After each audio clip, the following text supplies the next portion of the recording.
My name is Emily. Last Christmas, my father told me not to come home, while my bank account was still paying his bills. I didn't argue. I logged in. What happened next shocked my entire family. If you've been cut off or taken for granted, share your story in the comments. The afternoon had settled into its usual rhythm at the office in Austin. Spreadsheets open, a grocery list half finished on a yellow sticky note by my keyboard. Holiday requests kept popping up in email threads, and I was clearing expense rows before the end-of-year freeze. Nothing felt dramatic. It was just another workday inching toward Christmas. My phone buzzed with my father's name. I answered without standing up. "Don't make this harder than it needs to be," Robert said.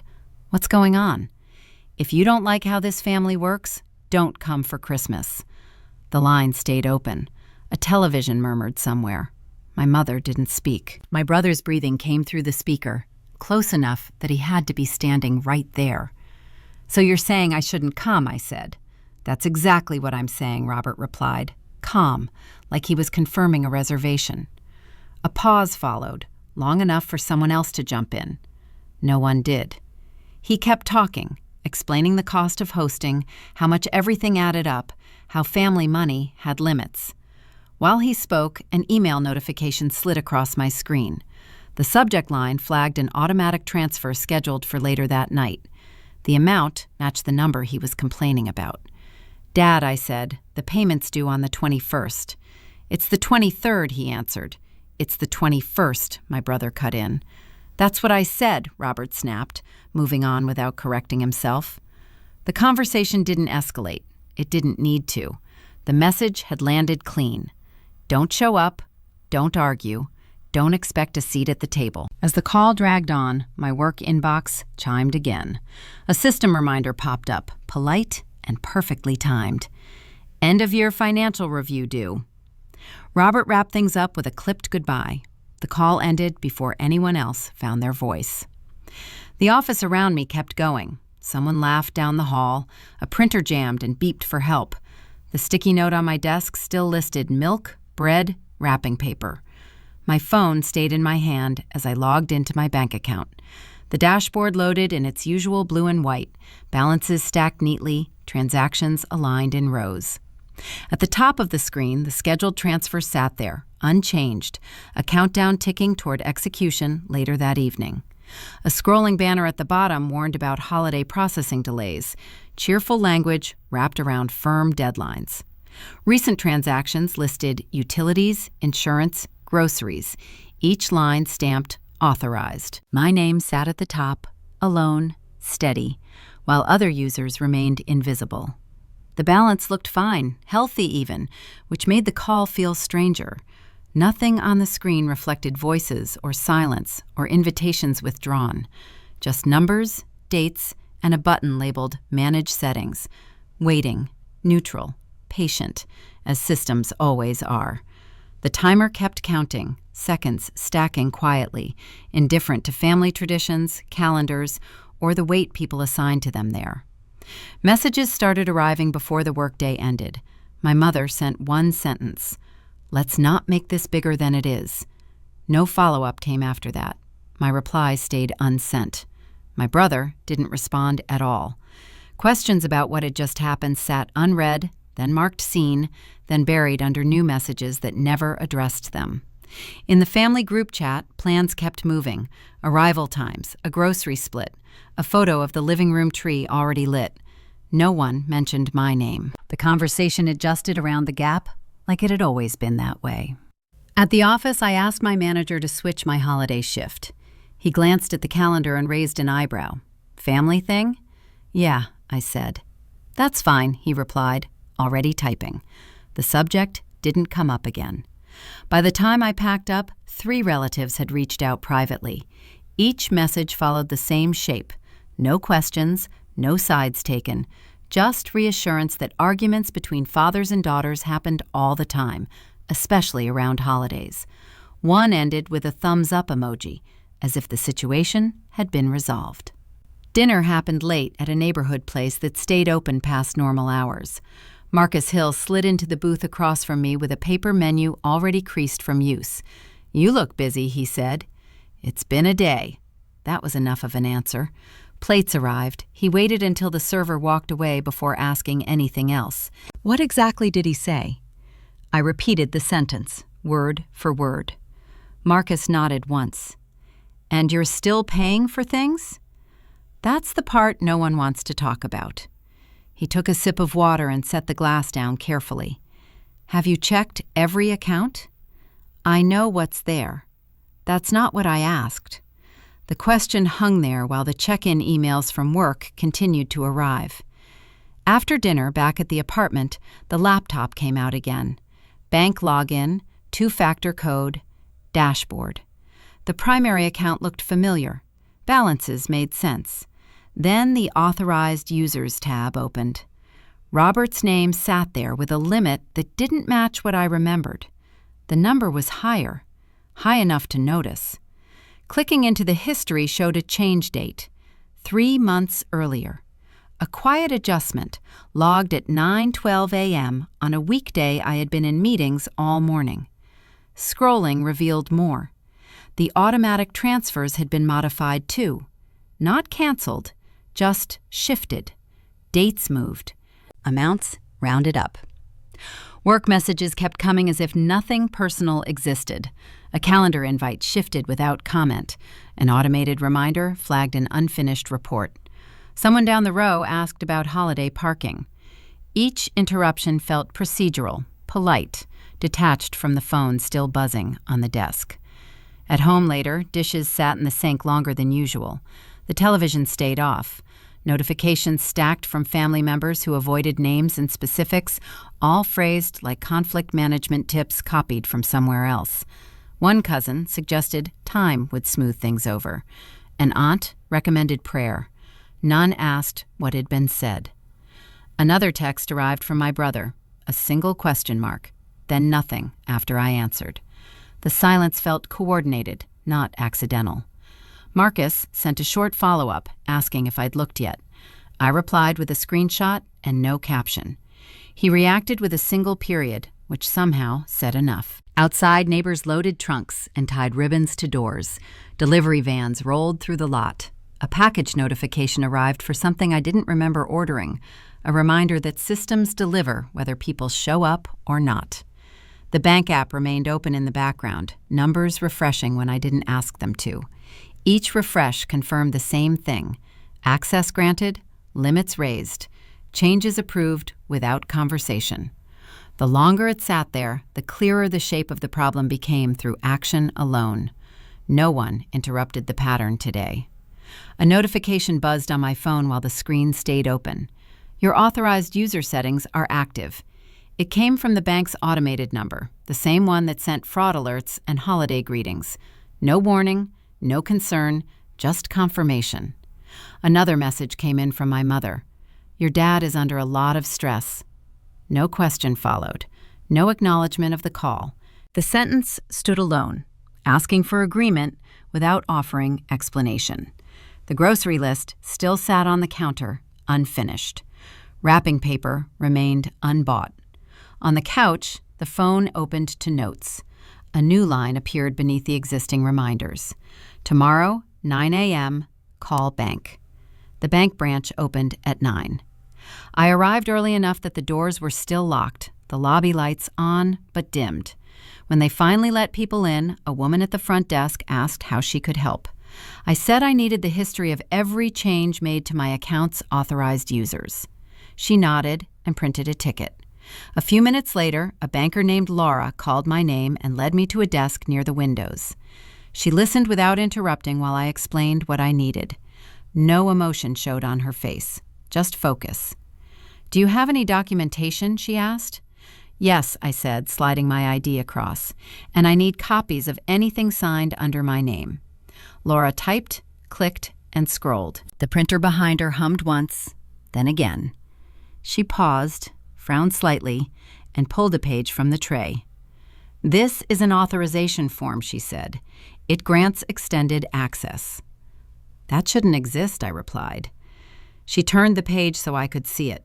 My signature sat at the bottom. It was mine. The date above it wasn't. The ink looked darker there, heavier, like it had been pressed later. This was submitted last spring, Laura said. That signature is older than that. She nodded, as if that detail fit neatly into a process she'd seen before. It was used to increase the authorized user limit and extend the duration, she continued. Originally, it was set to expire.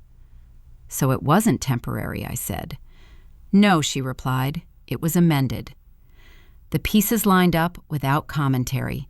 The raised limit, the adjusted transfers, the date my father had gotten wrong during the call. He hadn't been confused. He'd never been looking at the same information. My phone vibrated on the desk. Robert's name flashed across the screen. I let it ring. Laura kept explaining policy, her voice steady, outlining options in neutral language. When the phone vibrated again, I stepped away to answer. "What are you doing?" Robert demanded. "I'm at the bank. You're making this into a whole thing. They changed access without telling me. That's not how this works," he said. "You're upsetting your mother." "She hasn't called." "She's stressed," he replied, "and now you're adding to it." The call ended without goodbye. Back at the desk, Laura waited, hands folded.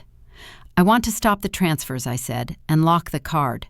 "That will remove the authorized user," she said. "For now." She looked at me for a moment, then turned back to the screen. "Just so you know," she said, "this is an immediate action." "That's fine." She asked me to confirm twice. She read a disclaimer out loud, every word precise, including the part about consequences for the authorized user. "Yes," I said. "Yes," I repeated. Her fingers moved across the keyboard. A final click. She printed a confirmation page and slid it toward me. "Authorized access removed," she said. Automatic transfers paused. The printer whirred again. Another page followed. "Would you like to review any other accounts?" I shook my head. A text arrived while she spoke, the bank's automated number lighting up my phone. "Your request has been processed." The wording sounded congratulatory. Outside, the afternoon had moved on. People crossed the sidewalk carrying drinks and packages. The parking meter ticked down. Walking toward my car, the phone started vibrating again. Missed call. Voicemail.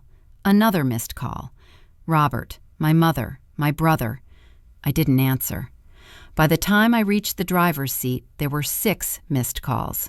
Then 7. The voicemail indicator blinked. Another text came through from my mother. "Please call us." The bank's app refreshed on its own, the balance unchanged. The authorized users list shorter than it had been an hour earlier. The scheduled transfer was gone. First call came before dinner. Robert didn't bother with hello. "What did you do?" "Removed my card," I said. "You embarrassed this family," he snapped. "You let my card get declined at the store." "I didn't let anything happen," I said. "I changed access." "You did it on purpose," he replied. "Right before Christmas." The call ended with a sharp click. 10 minutes later, my mother texted, "You're ruining a sensitive time." No question followed. No request for clarification. Just the statement dropped like a verdict. Another call came through, this one from an unfamiliar number. I let it go to voicemail. When the message transcribed, it wasn't from the bank. It was from a grocery store manager, politely asking Robert to return to resolve a declined payment for a holiday order already bagged and waiting. The sequence moved fast after that. Missed calls stacked up, notifications layered over one another. Robert called again, louder this time. "You need to fix this," he said, "immediately." "What exactly?" I asked. "You know exactly what," he replied. "You've made us look irresponsible." My brother texted while the line was still open. "This is too far." I ended the call. A few minutes later, Marcus checked in. "They're reacting," he said after I explained. "It's already out of control."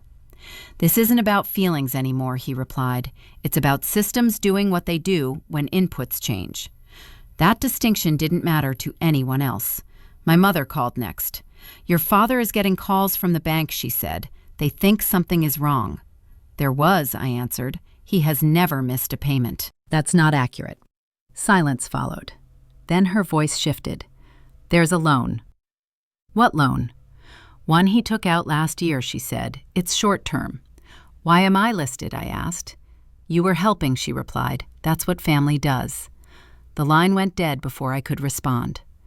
I opened the bank app again. A new account tile had appeared under Linked Obligations. It wasn't mine, but my name sat beside it, printed clearly in small gray font. A balance hovered underneath. The auto transfer I'd stopped had been feeding it quietly, covering the minimum every month without drawing attention. No cosigner, no backup, just my account plugged into the gap. The realization didn't come with a rush of emotion. It came with another vibration. Robert again.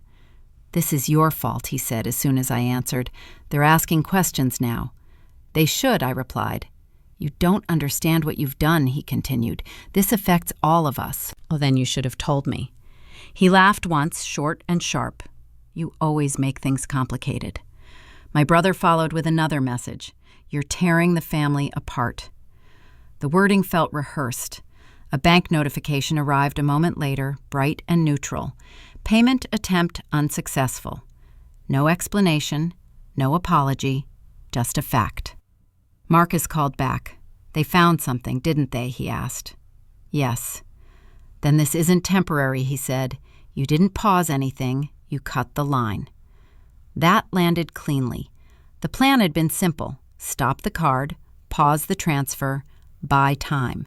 Let everyone cool down. Instead, the structure underneath collapsed the moment support disappeared. Calls kept coming. Each one carried the same demand. Fix it, reverse it, make it normal again. No one asked whether the access had been authorized. No one questioned why a loan existed without disclosure. The pressure focused on restoring flow, not addressing what had been uncovered. Another message from my mother arrived. "Please don't do this right now." The wording suggested timing was the problem, not the act. On the couch, the laptop stayed open to the bank's website. A banner stretched across the top of the page. "Changes processing." The phrase sat there, non-committal, while the phone rang again. Robert's name filled the screen once more, louder than the notifications, more urgent than the system status, waiting to be answered while the account continued updating in real time. The calls slowed down sometime after midnight, not because anyone had calmed down, but because there was nothing new to say. Every message landed on the same question: when will the money be back? No one asked what the bank had found. No one asked how access had been changed. The concern stayed fixed on restoration, like a system error that needed correcting. By morning, the tone shifted. Less shouting, more pleading. My mother texted again. "Your dad didn't sleep." I read it, then set the phone down. At work, emails came in as usual. Deadlines, attachments, a reminder about end-of-year compliance. Everything functioned. Systems rarely care who is upset. Marcus called during lunch. "They're circling the same point," he said after I summarized the latest messages. "Yes, that tells you what matters to them." The statement didn't need elaboration. Back at the apartment that evening, the bank website stayed open on the laptop. Tabs stacked across the top. Accounts, documents, history. Each one confirmed something that had been allowed to slide for years. The authorization form had been labeled temporary. No expiration date ever followed up. The assumption had been that someone would do the right thing when the time came. That assumption had done a lot of work. Another choice surfaced clearly: the decision not to check because checking would imply distrust. Trust had been treated like a moral stance instead of a process. The last habit showed up in every message thread. Needs left unstated. Boundaries left implied. Silence mistaken for flexibility. The phone lit up again. "This is getting serious," my brother wrote. "People are asking questions." "What questions?" I typed. "When you're giving the money back." There it was again. Marcus texted a moment later. "There's more than one account tied to your name," he said. "You should pull a full credit report." "I've already looked at the main one." "That's not enough." He sent a name I didn't recognize, a smaller institution, regional, the kind of place people used when larger banks asked too many questions. The idea that my name might be attached elsewhere didn't spark panic. It created clarity. The situation wasn't about a single card or a single transfer.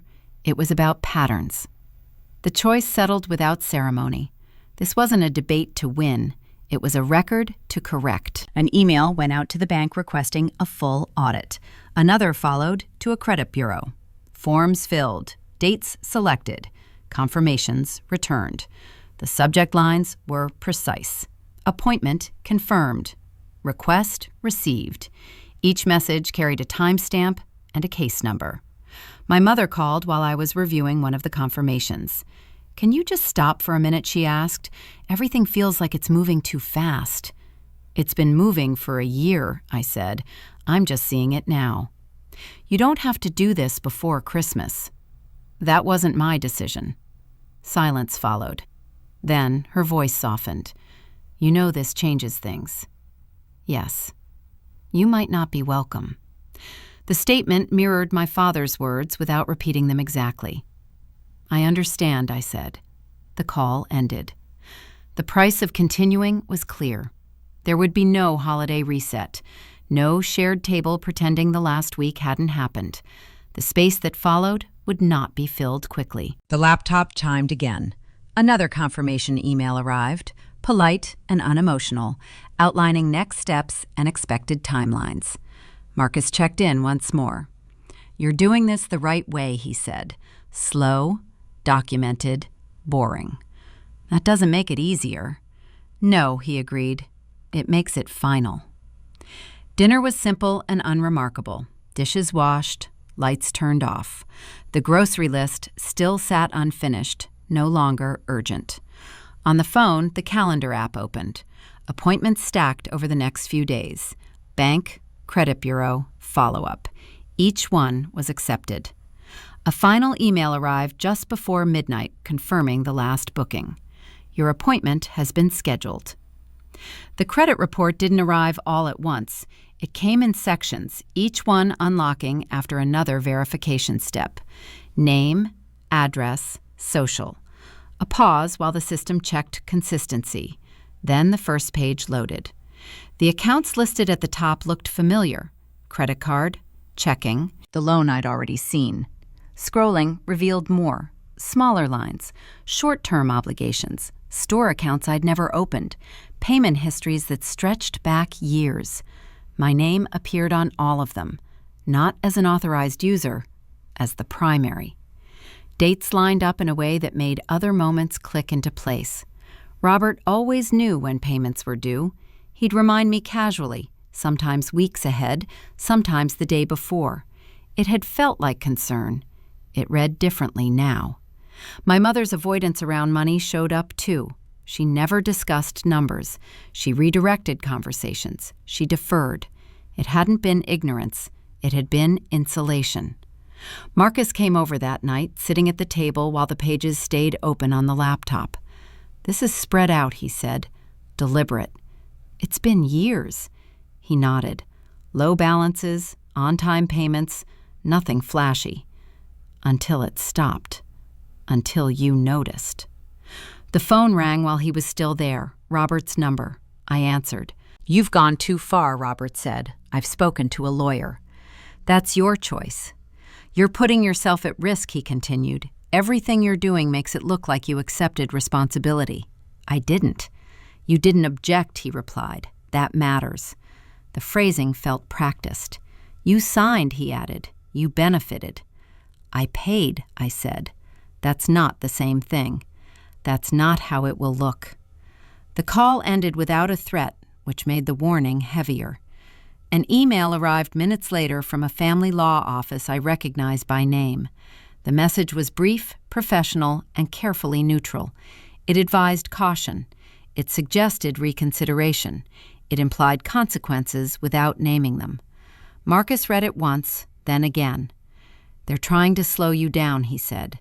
"They don't need to win. They just need you to stop."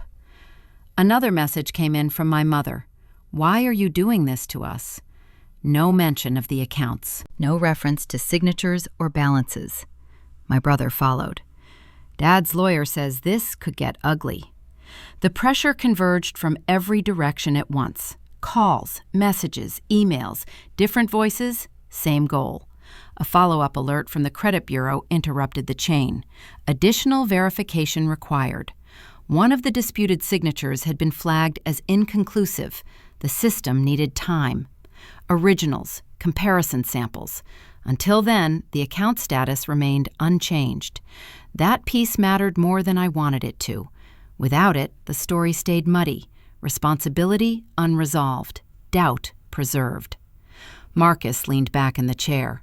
"They're betting on delay," he said, "and fear. I can handle delay. They're betting you won't want the rest of this exposed." The idea that there was more didn't feel abstract anymore. It felt likely. Another call from Robert came through. "You're making me look like a criminal," he said, "in my own family." "You did that yourself." "You don't understand," he replied. "I was keeping things together by putting them on me." "You could handle it," he said, like it was a compliment. "You always have." The line went dead. That sentence explained more than any document. The logic had never been malicious in his mind. It had been practical. Risk moved to where it wouldn't break him. The laptop refreshed on its own. A banner appeared across the credit report. Investigation expanded. No timeline attached, no estimate, just confirmation. Marcus stood. "This part gets uncomfortable," he said. "For everyone." "I know. They're going to push harder." "I know."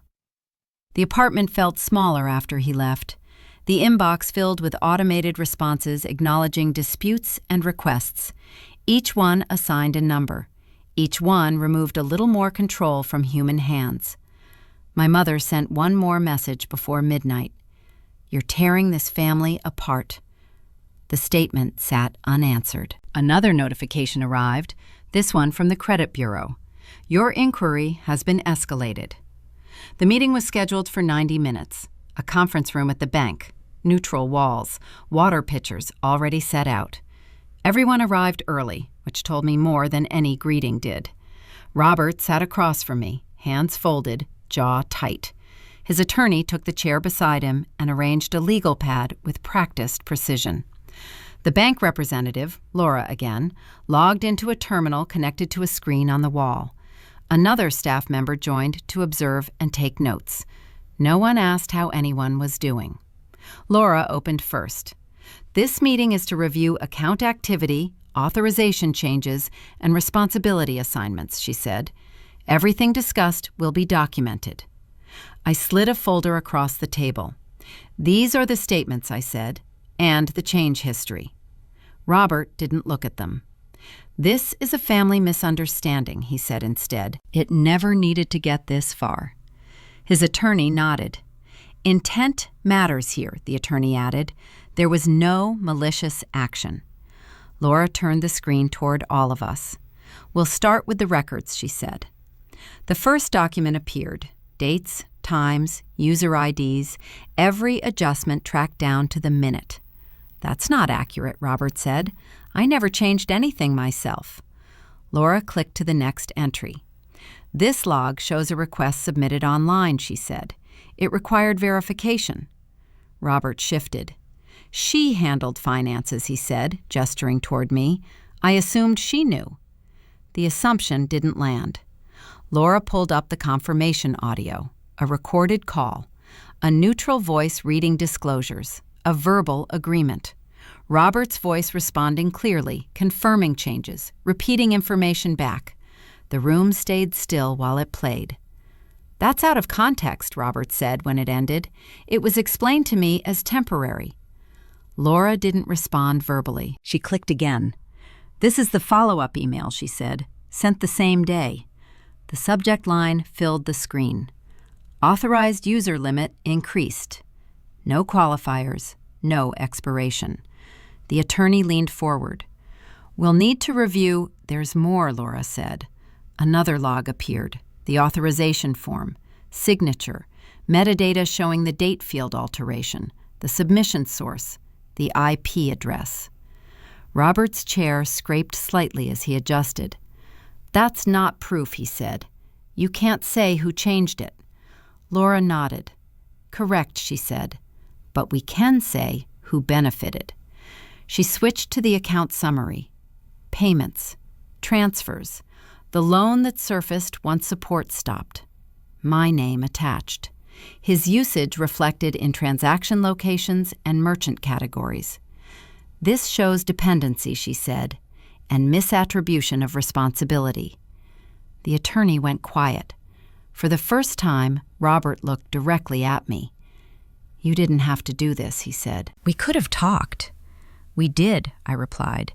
You told me not to come for Christmas. That ended the discussion. Laura folded her hands. Based on this review, she said, financial responsibility will be reassigned effective immediately.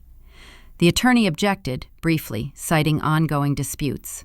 Laura listened, nodded, then continued. Authorized access has already been removed, she said. Remaining linked obligations will be separated. A notification chimed on my phone.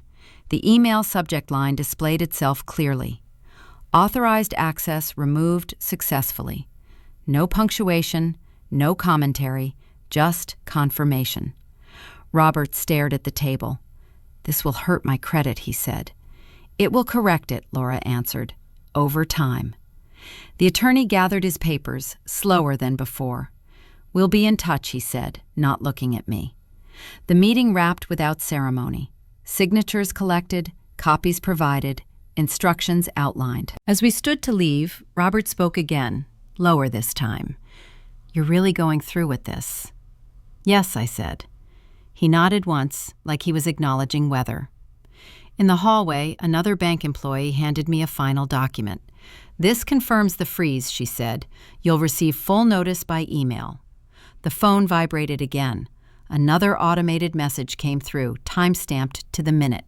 Changes confirmed. Robert walked away without another word, his attorney already on the phone. Laura watched them go, then turned back to me. If you need anything else, she said, contact us directly. Outside, the air felt ordinary. Cars passed. People moved between buildings. No one noticed what had just shifted. On the screen, the account status updated once more. Linked names, gone. Permissions, stripped down to 1. The consequences didn't arrive all at once.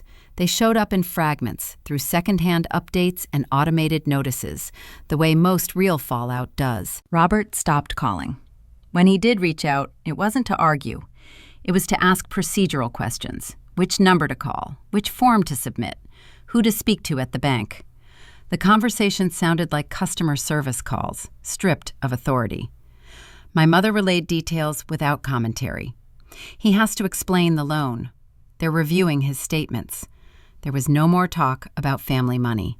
The phrase disappeared completely, like it had never existed. No one tried to reframe it. No one defended it.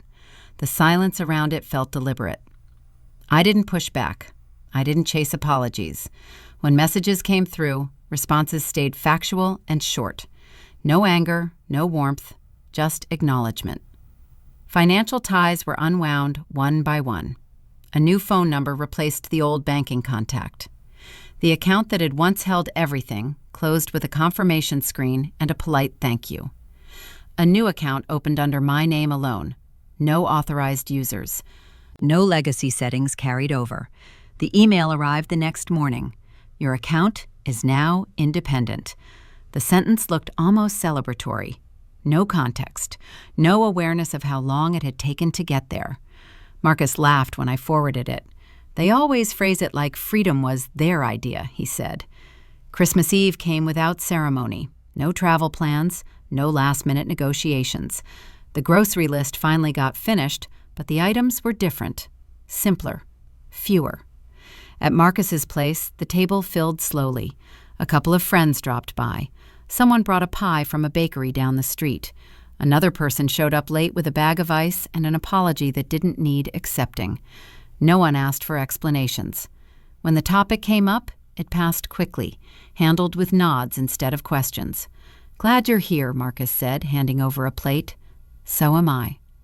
Phones stayed on the counter most of the evening. Conversations drifted toward work, weather, plans for the next year, ordinary things, the kind that don't require alignment or agreement. Partway through dinner, my phone buzzed once. A missed call. Robert.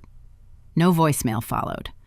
The screen lit briefly, then went dark again as I turned it face down on the table. The conversation continued without pause. Someone asked for seconds. Someone else reached for the salt. The moment passed.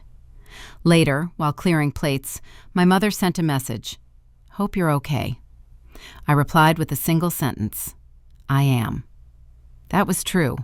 Forgiveness, if it existed at all, showed up as distance rather than reconciliation. There was no urge to punish, no desire to repair what had depended on silence to function. The boundary held because it had to, not because it made a point. After dinner, we sat around without agenda. Music played low enough to talk over. Someone opened a window to let the air change. No one mentioned schedules or obligations. On the drive home, the city felt subdued. Lights still on, traffic thinner than usual. The radio played a song I didn't recognize. At the apartment, the phone came back out. No new messages, no alerts. The bank app opened cleanly, showing only one name at the top. Mine. The absence of noise was noticeable but not uncomfortable. I set the phone down on the counter and turned off the light, leaving it there without checking again. The night moved on, unbothered by decisions already processed. The next morning would bring more emails, more steps, more adjustments. But Christmas had already passed where it needed to, at a table that didn't ask for anything in return, while the number that once controlled the conversation stayed unanswered, waiting on a screen that no longer demanded attention.